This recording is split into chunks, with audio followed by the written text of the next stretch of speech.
Hello, ladies and gentlemen. Welcome back to the view down here from ADian and Ickle Jamie. Jamie. Yes, Ickle Jamie. Ickle How we Jamie. doing this evening, mate? Good, thanks. Yourself? Yeah, I'm surviving at this rate. I've been very busy this week, as you know. Yes, but of course. Yeah.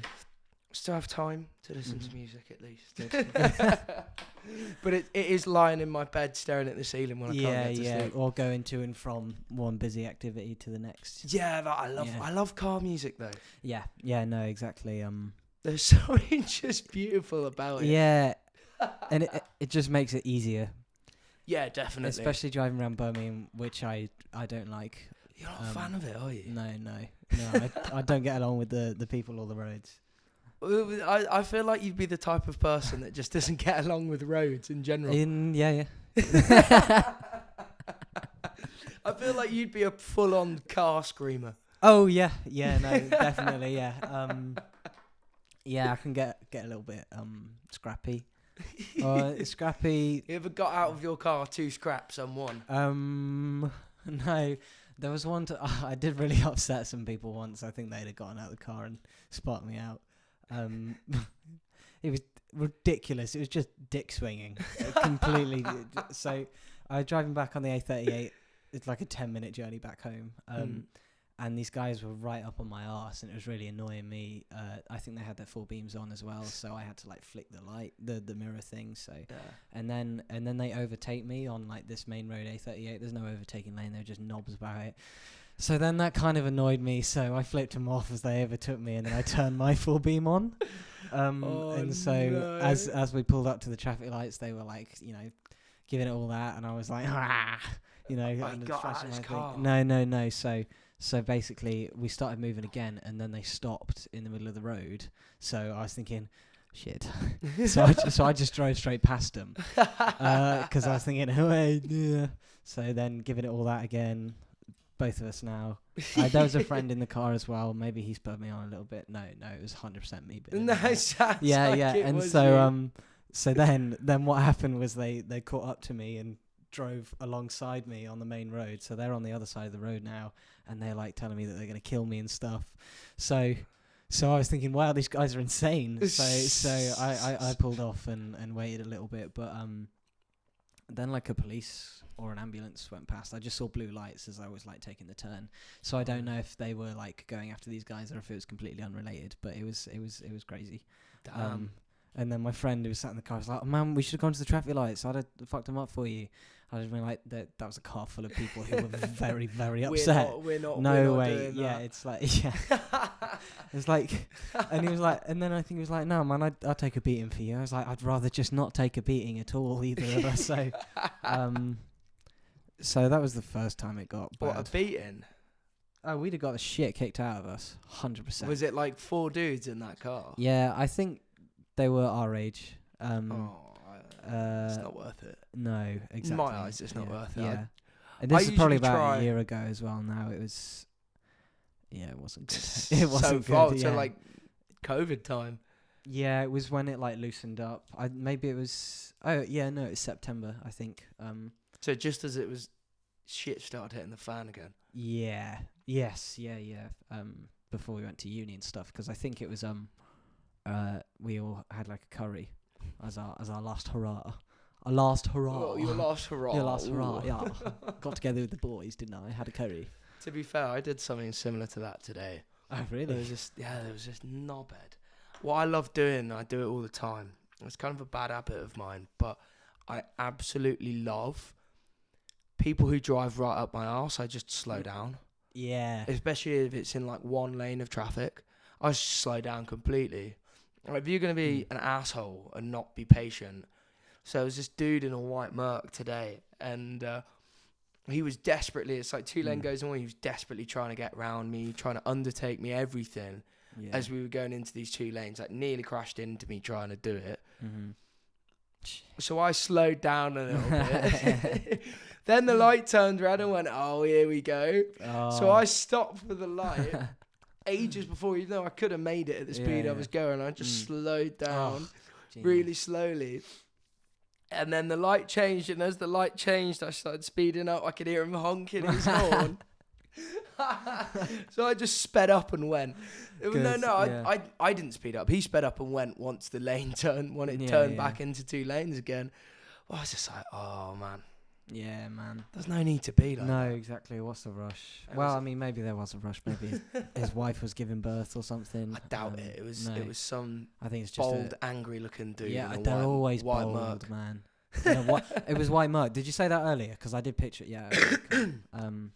I think I did. I don't know if I did. I had a guy in I think it was a black Audi, like A5. Oh, they're the on worst. the overtaking lane in the motorway. I was overtaking a truck, and I had to pull out and go past him. Otherwise, I was going to crash into the truck. And this guy, he's easily going 80 or 90, like so. If he wasn't speeding, it wouldn't have been a problem. And so basically, he like gets up super close behind me, starts flashing his lights at me. And I'm like, well, what do you expect me to do?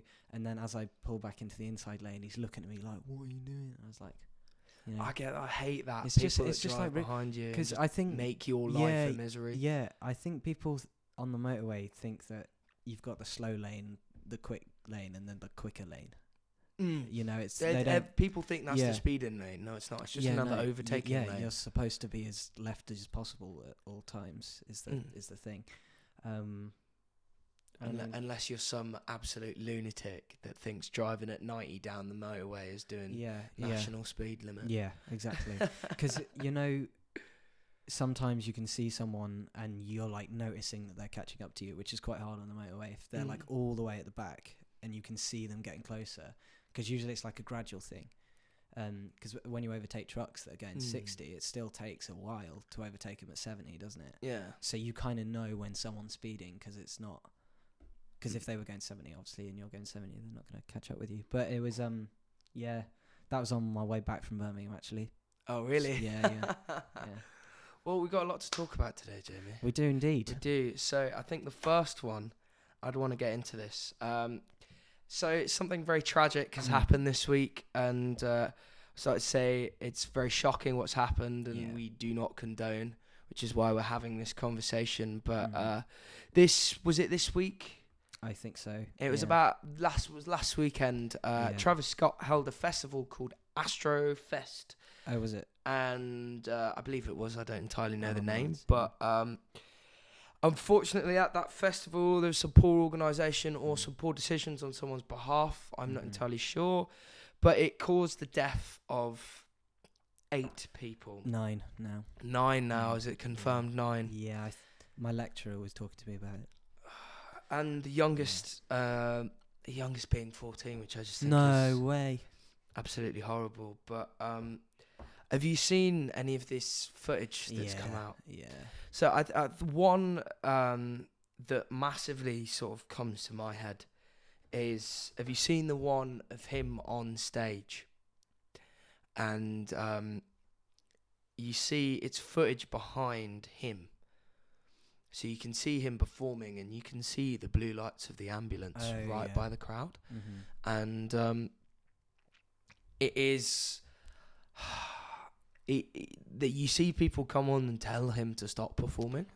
Oh, I might have seen this, and he like shoos them away, doesn't he, or something? He shoos them away, and then goes, "I want to see the ground move." I mean, it's just a horrible thing to happen. Yeah. But I mean, I don't know if... I mean, there's definitely some fault to be put on Travis here. Yeah. But I also think there's some to be put on poor organisation. Well, so this is what my lecturer was telling me today, is that Travis Scott was the promoter, and the police went to him beforehand, said that there's a problem, and he ignored it. So the lecturer was like, he's in the shit. He could do time for this. Because when you think about it, it's gross negligence. Of course. Especially if he was warned about it beforehand. If the police can prove that he was warned about it, he's nicked. He's nicked, mate. Thing is, like, surely it can't be solely him, because I understand that he's a huge artist, but there's got to be a team there. I mean, there's got to be someone. Sorry, there's got to be someone who's in charge of that. It can't be solely him, because otherwise, an artist is not qualified to. Yeah. Well, an artist is not qualified for those safety regulations, and the fact that the police didn't let the show go ahead because he just straight up ignored these safety precautions is also not entirely a huge blame of it. Yeah. But he was warned at the end of the day. They did their job to warn him. Yeah. But I think that there's if it is him, because that's not the first Astrofest there's been. No.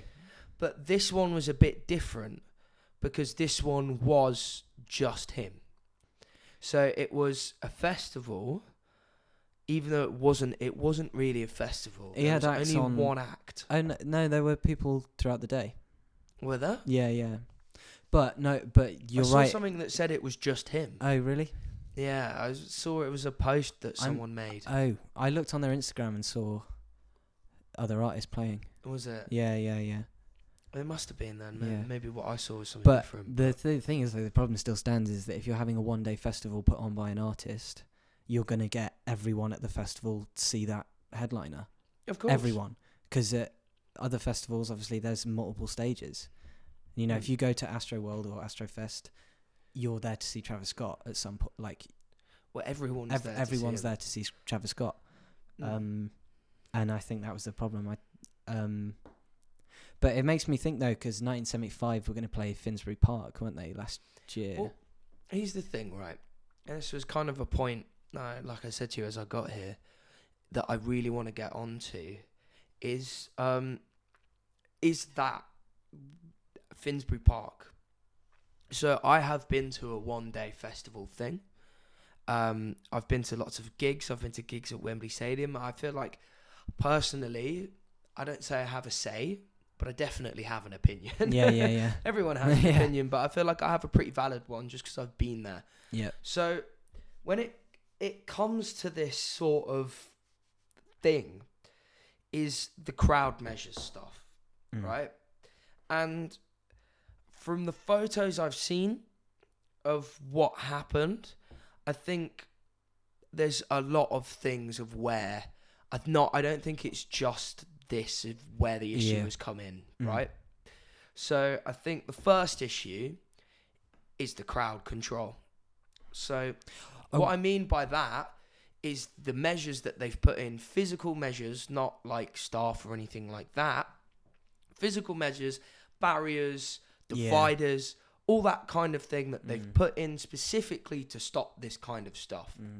So at Queens of the Stone Age, I remember particularly the crowd was very nuts, but it was very good. But I can't remember. I think they had just the sort of T shape. For anyone that isn't aware of what that is, it's essentially just like a T. It sits in the middle of the crowd. It divides the crowd up completely. So all the people at the front that want to sway about, move, crash into each other, that people do at gigs, it gets broken down and it's less. So it's like basically putting people slightly, dividing up the crowd to stop things like this, what's happened at this Travis Scott concert, to stop them from happening. So I can't remember if it was just a straight up T and then a line and then everyone was behind it. I think if I remember correctly, it was like a little line like that, another T, another line, and another T. Well, it's very similar to what they do at Reading. You went to? This was at Finsbury Park, which is run by Festival Republic, a very well-respected festival promoter. So, from what the photos I've seen, I think he just had a T. And I believe where the issues was, because I saw this like 16-year-old girl, her and her mate, and she put a huge tweet out about it. And from what she was describing, I don't know exactly, but it happened somewhere at the front of the crowd. So it's got to be something to do with the space and the crowd control that they had at the front there. So from what I could see, they only had a T shape. That was all they had, just a T. Everything else behind that was complete open space. For the entire festival. Which was, I don't know, pull out your phone, see how many people it was. But I think that's one mistake. I think the other mistake that was made is, from the photos I've seen, way too many people there. Yeah. That did not look safe in any way possible. 50,000 people. Jesus. It looked like they'd. That's New York Times. That is excitement, adrenaline, tend to panic. As a crowd of 50,000 descended into chaos. 50,000. So it looks like that's a lot. That's insane. It looks like the cap of that was 50,000. Yeah. Oh yeah. How is that even possible? You got 50,000 people. That's insane. It is mad. That's crazy. And I think the final thing, and I think this is the biggest thing, I think not in all places, and I think the staff, I have to think, are not entirely to blame. There's not much they could do. Did you know that loads of staff quit? Really? Yeah, as it was happening. So it's leaving the remaining staff with double the work. As it was going, they left. Jeez. So, well, then that surely has got to put some fault somewhere. Yeah, I get what they obviously quit for a reason. But I mean, Jesus indeed. Yeah. I don't know. It's crazy. It's crazy, man. Well, past that morbid point, it's nice to see that Travis has at least made an apology. Yeah. And I think he sees where he's made his mistake. Drake has yet to do one. People are waiting for Drake to do one. Yeah. Did he incite anything? He was part of the crowd. I think he was a feature. I don't know. Yeah. I haven't really looked into what Drake's idea behind this is, where Drake sits, but it's nice to see that he's made an apology, but even then I still feel like some donations need to be made, as well as a discussion I was having with one of my friends is laws on these crowd controls. So I feel that what was there, I feel like there should be an event shouldn't be allowed to take place if the proper crowd controls aren't put in place. Yeah. So if the proper things aren't there, then the event is illegal from that point onwards. Because I went to see Stone Roses at Wembley Stadium in 2017, and there was nothing there. There was no crowd control or anything. But obviously it's a stadium, it's much more controlled. But that was the most insane thing I've ever been in. I think for the entire 2 hours that they played, I didn't stop moving. Wow. Constant. Yeah. Moving about. I don't know if we fell over about 3 or 4 times just from surges. Like, there weren't even mosh pits. It was just crowd surges. Surges are scary, man. That's what it is. I've been in several, and I think that people are allowed to do what they do, and surges can be fine. It's just that when these measures aren't in place, surges are dangerous. Is when it gets dangerous. The same thing was at Why Not Festival. It's not a very big festival, but even then, that's where it gets dangerous.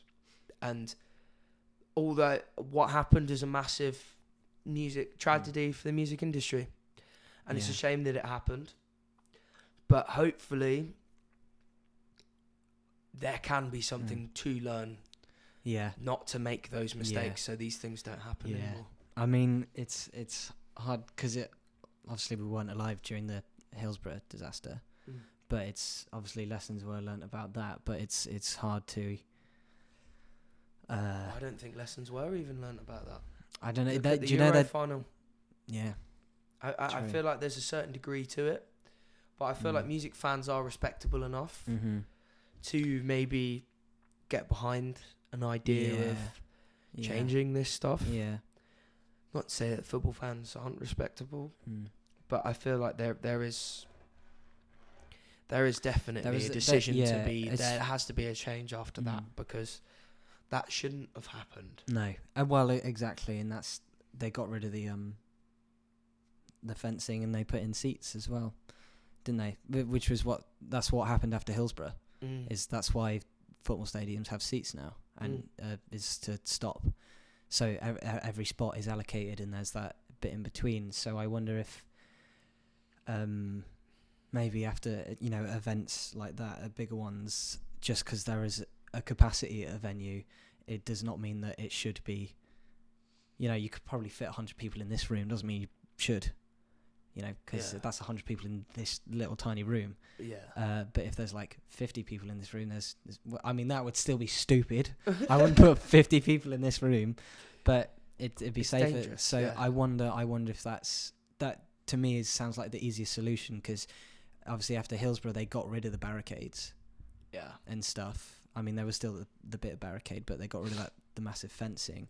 But at a festival, can you really do that? Because I think what you can do is add in like additional measures. I think so.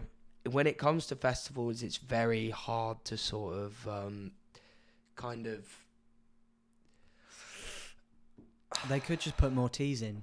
They could have islands. No, I think that they need to, like, for example, at Reading, I know that they were doing that. You can't get in and out the front of the crowd between sets. What, like, if you need to go?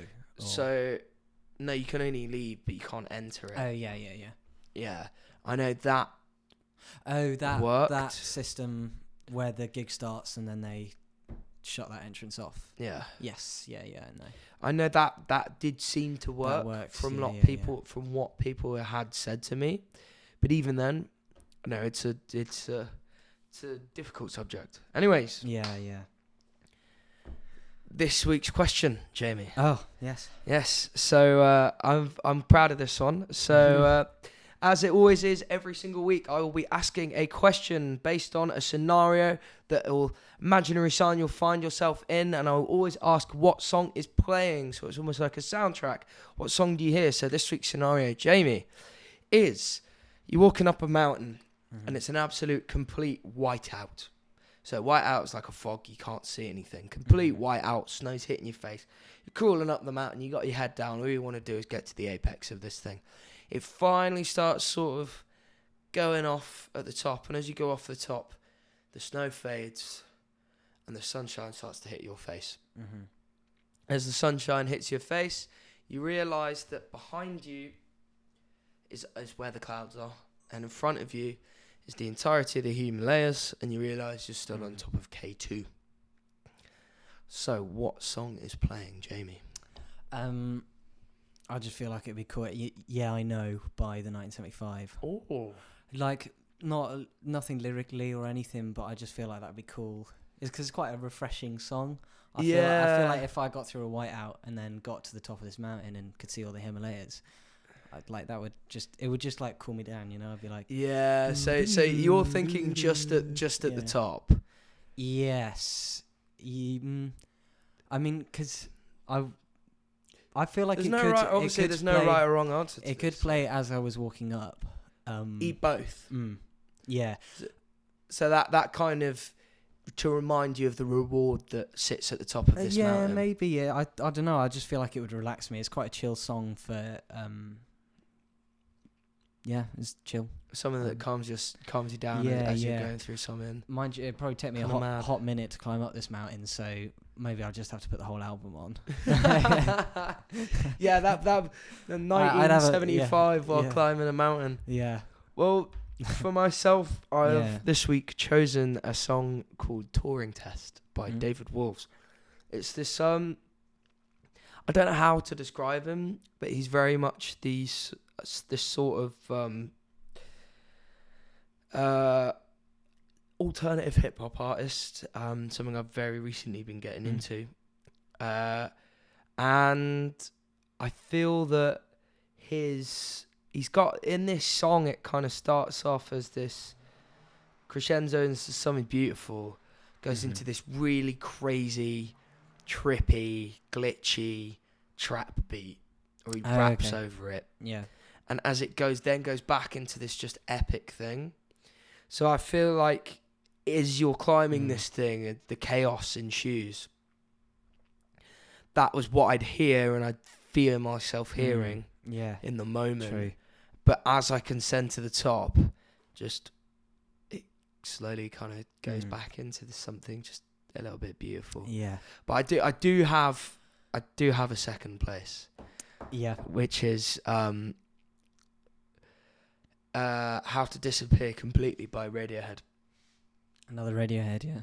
I know I didn't want to choose it. I'm not to gonna be lie. to be fair, I've got a feeling. But it's a there'll be close lot second. Yeah. It's a very close second. But Tour and Test takes it mainly because it captures that sort of feeling of fuck. You know what I mean? Which is kind of what that is.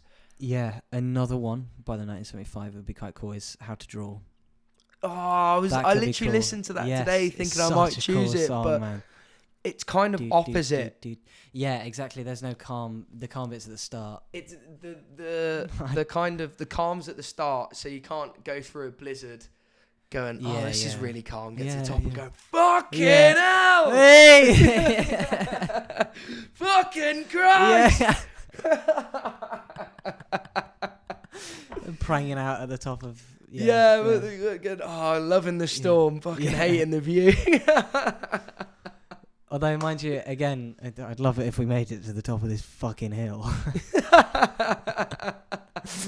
You get to the top, you're like, oh, we made it. Oh my God. So you did get that, the love it if we made it gag. I did, yeah. It was just very bad. Yeah, I know. See, another. I'm here all week. Are you here all week? Well, you do live here. Yeah. I might go somewhere else. Yeah, you probably need to. I think you need to get out of your flat, mate. I'm sick of this place. So, something I'm actually very excited to talk about, and something I want to interesting experience for me this week is not for the first time ever, but this Saturday I ended up on BBC Music Introducing West Midlands, which I'm not gonna lie, was great. I loved it, man. It was cool listening to it. Oh, absolutely dried that towel up though. I was sat listening to the whole thing, and and I was like, going, how long is it going to be till I'm on? How long is it going to be till I'm on? And then I ended up, I heard the mood drop. It went from like pop to acoustic, and I went, oh, here we go. Here comes the mistakes. But for starters, he didn't even get my name right.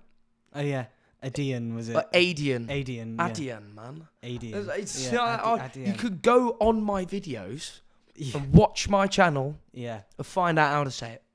Yeah. Yeah. Yeah. No, I'm joking. I doubt the guy that hosts BBC Introducing West Midlands has the time to do that. For it, yeah. But you know, I always say, when in doubt, spell it out. Spell it out, yeah. Well, I mean, I think even then, I guess it's an easy mistake to make. He made it. Yeah. He has to get through a lot of names as well. Yeah, of course. You're not going to get everyone right. But one thing that I absolutely loved was I got an Insta shout out. You did? I got an Insta shout out. Hell yeah. Hell yeah, son. And hell to the yeah. Hell to the yeah. Hell to the yeah. And it's this one, I think, for me personally, in terms of getting on the radio, is being the most satisfying. Yeah. And fulfilling personally for me, because I have gone through a very big change in the past, like last year. But also, which is what the song's about. Someone's been listening to me. You didn't tell me or anything. No, it's not like I did tell you. No, yeah. So I got so close to the mic then. So the fact I did it by myself, is just huge. It's gratifying, isn't it? Especially having it straight on the radio and all. It's like the. Well, it wasn't straight on the radio. I put it on a week before the song got released. Oh, yeah. Because from where I'm from, it's that's usually... what you got to do. I obviously, it's paid off, hasn't it? Because, say, if you put it out on release date, then it would have been even longer, maybe. Yeah, well, maybe I need to do it 2 weeks before. Yeah. It can't hurt. Can't hurt, can it? No, but can't hurt. In, like, that, to me, even though where I'm from, being is always a big thing, being on BBC Introducing. For me, doing it in a city, but like, I mean, Southampton is the closest one to me. Oh, of course. Yeah. But that's a city, but it's not a city. No. It's and actually no, I won't say anything bad about Southampton. But getting on it where there's a lot of competition, by myself completely, and to have, I know he always says a paragraph about everyone after everything. He does that. He did that on it before. The things he did say about me did feel really good. Yeah. No, I'm not gonna lie, even though the name was said wrong. And I'm definitely completely let that go. Yeah, of course. It's just a huge achievement. Happy to have had it, and congratulations. Yeah, thank you very much, man. Thank you very much. You're welcome. I'm happy to be getting somewhere. You know yes, exactly. Yeah, being able to feel that bit of momentum, you know. Yeah, well, it was something that, because obviously Bryony got on before I did. Oh yeah. But I mean, she got interviewed on that. Yeah. Massive. Yeah. Congratulations to her. Mm-hmm. It was a lot of. I don't know. I just didn't. I thought the boat had gone. I'm not gonna lie. Yeah. Well, they did say to me last year in one of the lectures that a song has like 2 weeks lifespan, and then it dies. I know, which is crazy, and I think it's actually, I can't remember if it's 2 weeks after release or the week before and the week after, which is crazy.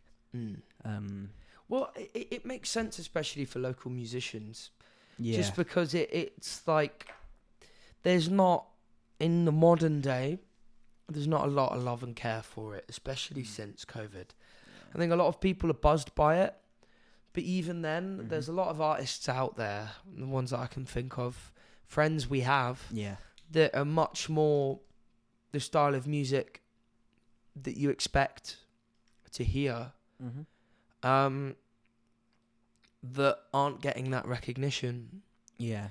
And I think there's something about the live scene that just doesn't, I don't know, people just don't seem to care about, I guess.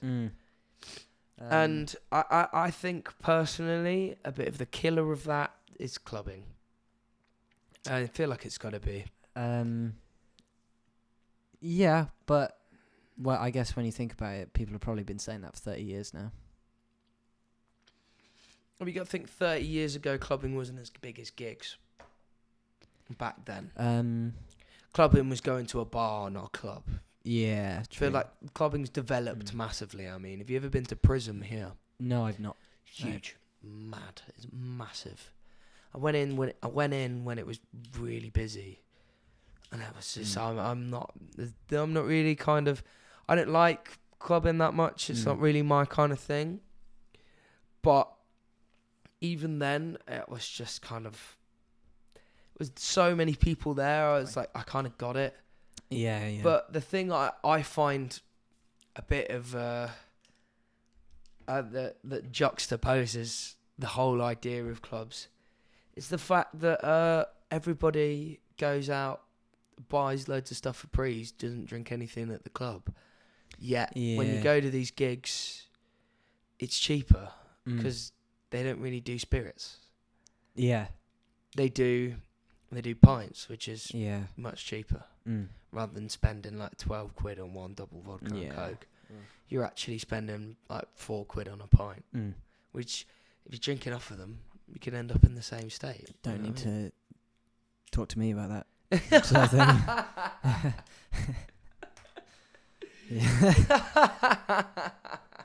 Yeah. I think the live clubbing, live gigging scene, I think it just has this sort of aura around it that people just won't enjoy it, and I think that is a shame. But however, I think that's kind of what its driving forces, which is coming back onto. Whoops. BBC were introducing West Midlands and myself and things. Is I think what drives these introducing things, and everyone wants to be a famous musician who does music. There's no doubt about that. That's just a given. But the people that expect that, I think, are the ones that make the wrong decisions. But yes, no, I see what you mean. This community aspect of it that comes from this gigging scene and from all these local radios is what's driving it. People have a passion for it. Yeah. Especially here. People want it here. Yes. People want to know it's here. And whereas, especially down south, it's not. Probably not as much, no. And actually, back in Bristol, I think the drum and bass scene is bigger than the rest of the live scene. Well, drum and bass scene's a bit of a weird one. Drum and space, that's a drum and space, yes. Good idea. D&B in space, that's what it is. Drum and space. I gathered that.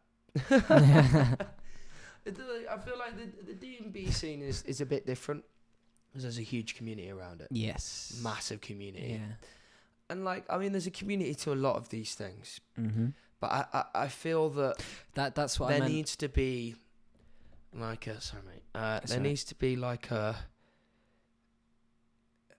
some event in my eyes or some harmony, because a lot of people who are into rap respect people that are into indie and vice versa. Yeah. So I just don't understand that. I get it, you want things to continuously,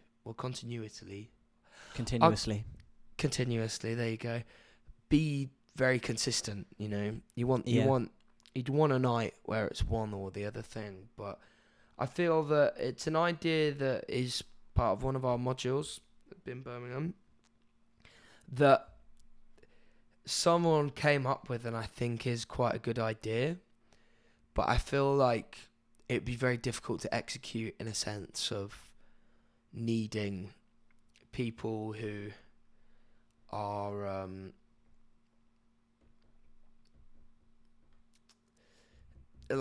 wanting to band everyone together, But obviously the other aspect of that is the audience. Yeah. If promoters want to keep an audience interested because they're the ones that want to make money, whereas bands and artists like myself are the ones that want to make a scene. No, not even just create a music scene, just make a scene. No. But on that aspect, I feel like, especially after last night, which we'll get onto in just a second, I feel like that is happening here. I don't know if I've seen that happening anywhere else, but there does seem to be a huge community. Yeah. But I feel like the rap scene here and the indie scene are very separate. Yes. Mind you, though, last night executed it well. Very, very. I really enjoyed it.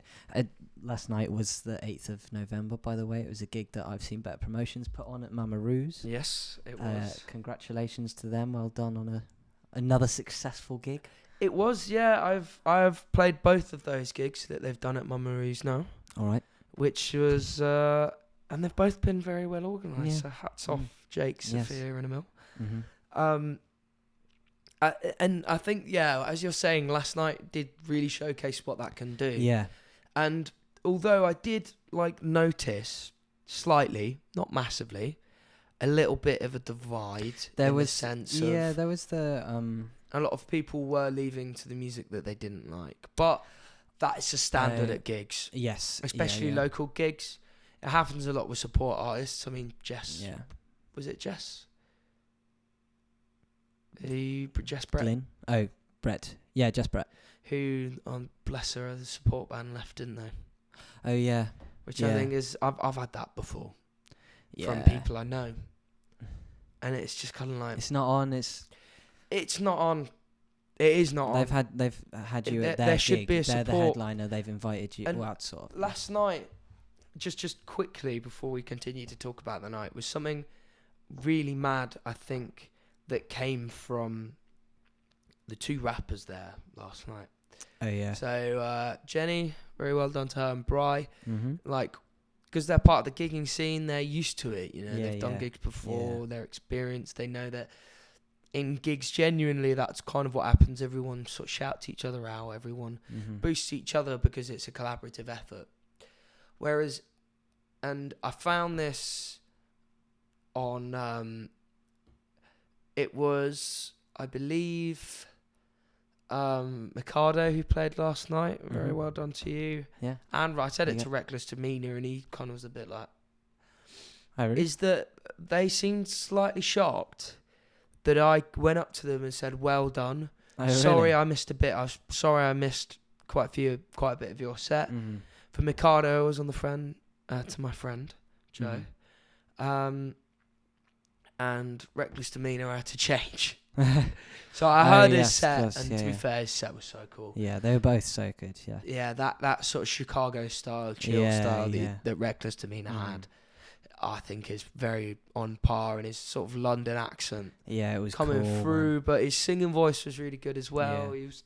He had a lot of tone, so did Mikado, but he had that very trappy sort of vibe, vibe I liked about him. But when he came up to me afterwards, you know, I shouted up on the stage, he came straight up to me and went, "Oh, thanks, man. Oh, thanks for the shout out and all this kind of stuff." Nice. I apologise. Oh, no, it's fine. Like, even though I'd like already told him, like, "Oh yeah, I didn't watch the whole of your set." Yeah. I told him that obviously the vlog, it'll probably be out by the time this comes out. I already told him that I've filmed him and all of that kind of stuff, and that's something, the point earlier, that I feel is where the issue of these two scenes is. I feel that maybe because there's not much of a gigging aspect to the people that do rap and R&B, and there's not much of that gigging aspect because obviously you can't really have a band. I feel like there's not that much respect. I mean, I don't know.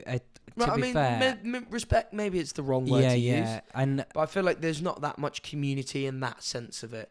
It's either you're in a collective or that's it. Yeah, that's also from an outsider's perspective, because it could actually be quite close knit between them. But maybe obviously I don't know. But from the artists that I've played with, it seems to be very much that they seem kind of shocked that I would shout them out and tag them in posts, as well as I don't really see many rap gigs. I follow these promoters.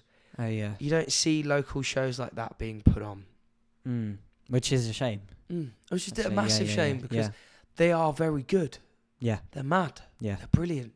Like, the energy you get at them is often topping things that we love. Like, probably maybe as mad as a metal gig, you know? There's that community feel. But there needs to be someone advocating it in the promotion side, I feel. Because I think that if someone's like, all right, I'm going to put a night on, it's going to be a rap night. I feel like people kind of, they're already sort of go, but what, let's say you get a local Brummy artist, right? All his mates. He's never played before. Yeah. So all his mates are going to come along. Yeah. You can, because it's barely, well, it's a certain amount of people, and there's barely any setup. You get one DJ for the night.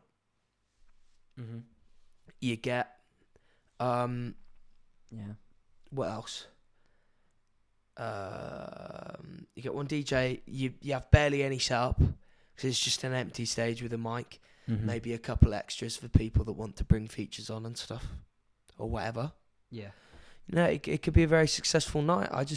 I unfortunately just don't know enough about it. Yeah. You know? Yeah. I wish I did. But it is something I have, since I have listened to rap, I'm only fresh to rap. Used to be an indie kid. But now I'm out to rap, I would like to see one like that. I feel like they do get put on, but I feel like they need to be more of a weekly occurrence, you know? Yeah. Yeah. No, Yeah, I and agree. specifically not like one style of But- rap, but specifically rap. Like I went to see one that a dear friend of mine, Ramal and Zero. Mm-hmm. Shout out to both of them. Go check them out, Nazar and Zero. They put on one. The issue was it was in the wrong venue. But if they'd Right. done it in a really small venue, I would have shut the Hey. place down, man. Easy. Nice. And it does look like that's starting to happen in Cardiff Okay. and Wales, and there does seem to be a Mhm. gigging rap scene there. It's building very slowly, but I'd like to see someone do it in a big city like Birmingham. Yeah. You know. To be fair, thinking about it, we're both outside of that scene because it actually might happen. I don't know. You'd see it. I feel like you'd see it. Because I feel like Maybe. I would anyways. Just Okay. because I want Well, you think to. you're better than me? Yes, I'm definitely better than you. Fair enough. No, I feel that I want to see something like that here. Yeah. And I follow these promoters, man. I see the people that want to do it, you know, Mm-hmm. but they don't give these guys a chance. I feel. Well, I don't feel like there's not a promoter out there that will specifically do something for these guys because they don't feel that they'd put on a show yeah. because they always usually end up putting bands on. Whereas last night, like it was, where it was bands and artists, Yeah. is a good way to. Get a bit of interest going if there isn't any I feel. interest. So maybe that's something that I've seen better need to look into is Yeah, putting on a potentially. entirely rap night. Mm. That could be something That'd be really cool. good. Yeah. Maybe very stunning. So back to this gig from last night. Yes. So I played twice again, Jamie. I played twice again. Absolute workhorse. Yeah, I'm trying. I've got this. That should just be my middle name, Aidan Tryon O'Hara. Tryon O'Hara. Yeah, Tryon. It's catchy. Yeah, very catchy. Mm. No, it was really well done, and I feel like a massive hope for a lot of things. Unfortunately, I didn't play my own stuff, which I'm very glad of. But there'll be another one. I'll find one. I need to. And it fill in the blank is very much your thing as well. Obviously, Yeah, I guess not so. like Well, it's not your thing, but it's part of something. Me that, and Jonathan were sort of talking on the way home, and Mhm. we are. I don't know if we've stated this in the past on the vlogs that I do, but we're very last minute. We just sort of do things whenever okay. we can. But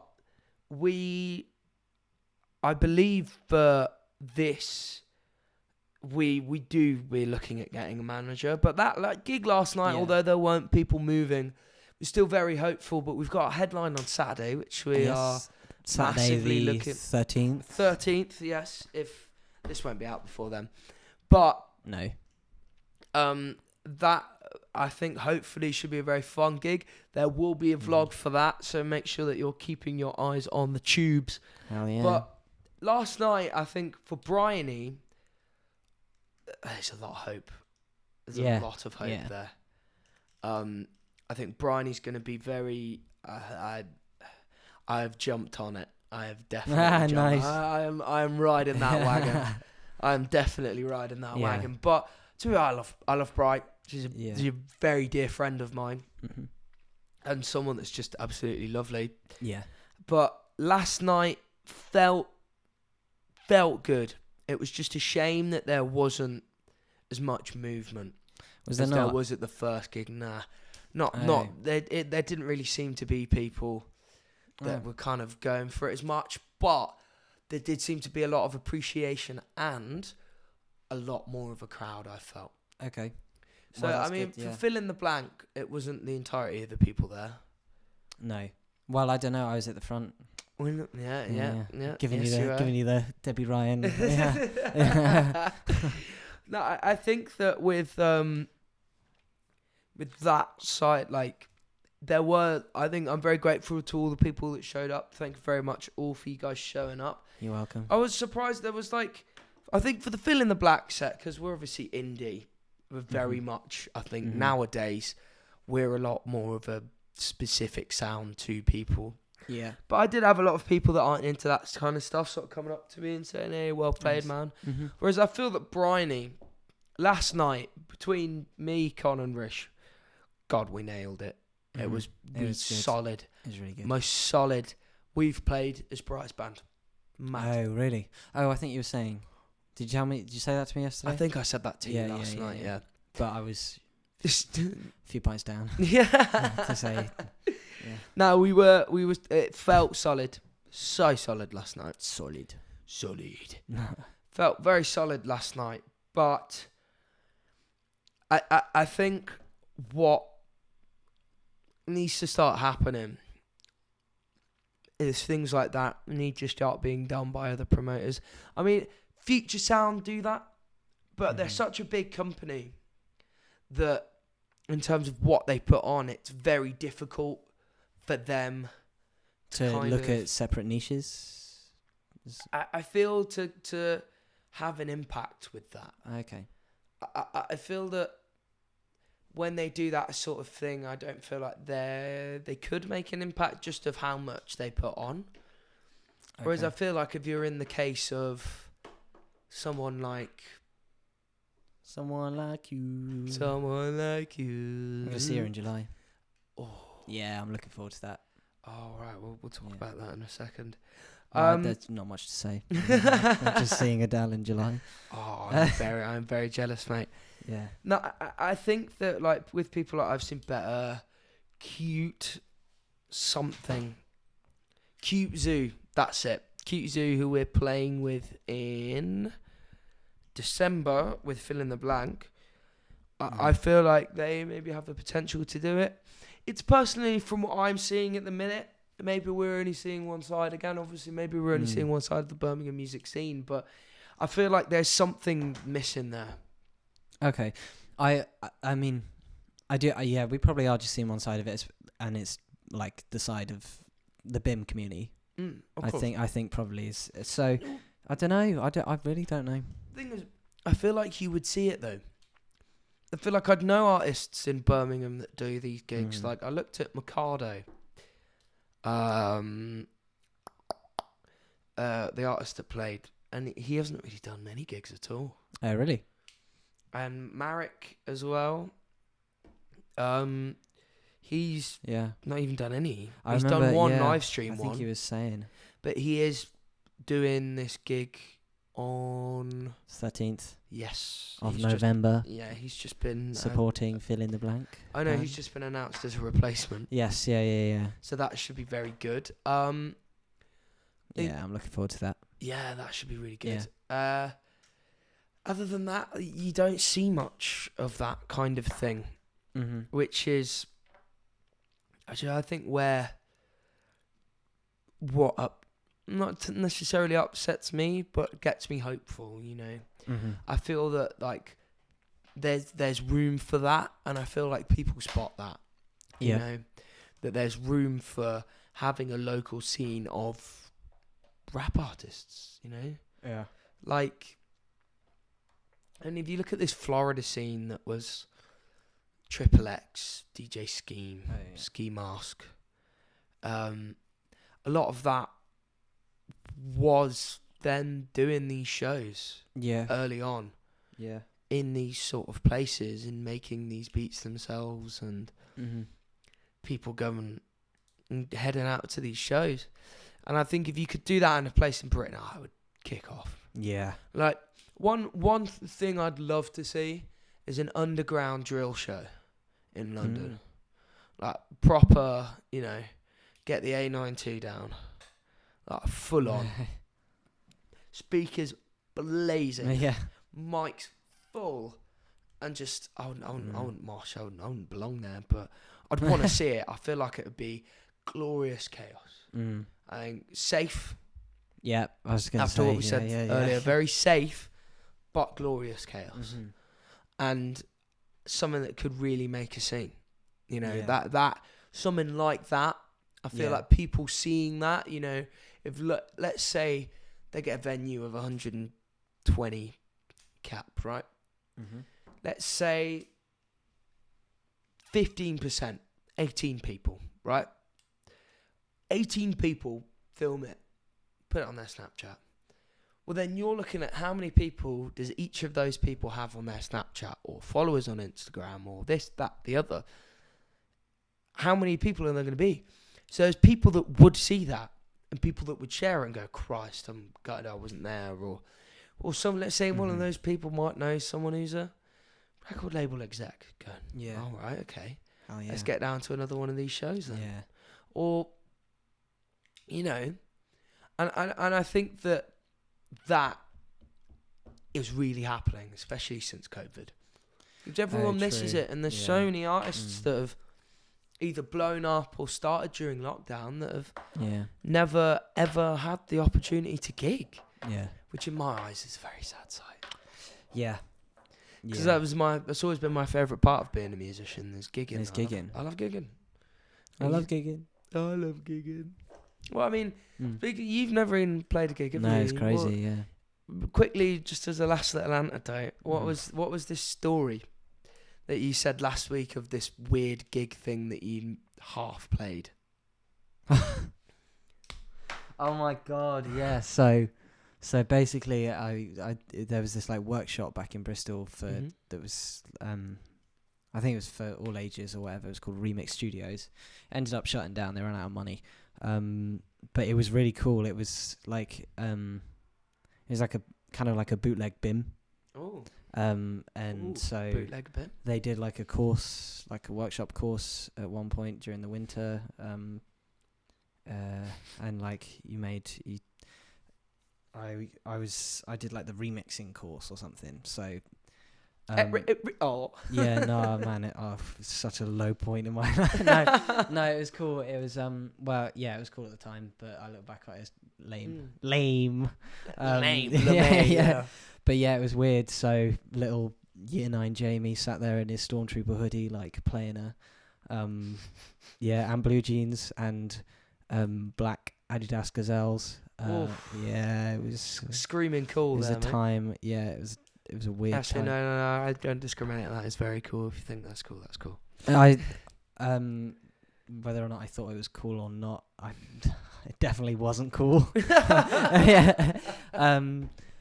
But yeah, so then there was like a little show for that, and that was weird. And then there was like a Harbourside festival, and we played on a stage there. And that was like cool, but also like strange. It was just very strange because it was kind of like, because it wasn't even DJing the performance. It was a bit of a pantomime. What the electronic music production like students did there. It was just sort of pressing cue buttons basically, and then stuff would like come up. So what? So, but yeah. Were you like? Yeah, it was odd. So were you behind a set of decks?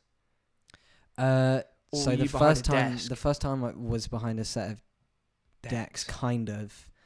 Yeah, and I can't remember what I was doing for the